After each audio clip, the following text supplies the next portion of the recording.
Bumaba ng 50% ang tourist arrivals sa Baguio City dahil yan sa walang prenong pagsirit sa presyo ng produktong petrolyo. Ang ilang mga hotel, kanya-kanya na ang pakulo at diskarte. We appreciate also the efforts ng ating tourism industry kasi we learn from experiences din during the pandemic, nung COVID pandemic, no, yung kung ano yung mga strategies na pwede nilang gawin. So parang nag-shift na rin sila sa dati nilang ginagawa. Yung worst scenario nga talaga ay yung magbabawas sila ng empleyado. Hopefully, wala pa namang nangyayari ngayon. Sana yun na nga, hindi mangyayari yung worst scenario natin. Para hindi na mauwi pa sa worst case scenario, nakatuon ngayon ang atensyon ng Baguio City LGU sa sports tourism sa Camp John Hay kung saan matatagpuan ang John Hay Sports Pavilion. Welcome ang mga sports enthusiasts. Katunayan, popular na nilalaro rito ngayon ang sports na pickleball. Ito ngayon ang pinagkakaabalahan ng dating PBA player na si Benedict Fernandez. Sobrang dali niya matutunan.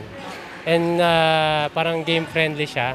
All ages pwede, maganda daw yung place. At the same time, plus na kasi yung weather dito sa Baguio, maganda na, di ba? Ayon sa pickleball coach na si Jet, simula raw nang magbukas ang pavilion, bukod sa mga lokal na manlalaro, nakikilala na rin daw ito ngayon ng mga turista na ang target bukod sa pamamasyal ay makapaglaro. Bukod sa klima, nakikitang rason din ang international standard na pasilidad. Every Saturday, Sunday, nandito naman kami. So nakikita namin halos mga tourist din yung mga naglalaro. So parang hindi siya parang ito talaga pinupuntahan nila.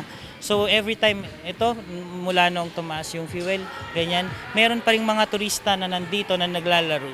Kaya parang nafe-feel siguro nila na mas maganda pa rin maglaro dito sa Baguio kahit kasi talaga yung weather natin. Usually po kasi dito po sa pub, puro fully booked po kami. We are into sports tourism now. Ina-emphasize namin sports tourism kasi we're down.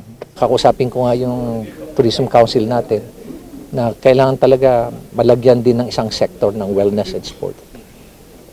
So we're now promoting sports tourism dito sa siyudad ng Baguio. Sa ngayon, umaasa ang tourism stakeholders na sa mga paraang ito, muli silang makabangon. One sports, one breed at a time. Jose Robert Inventor, RNG News.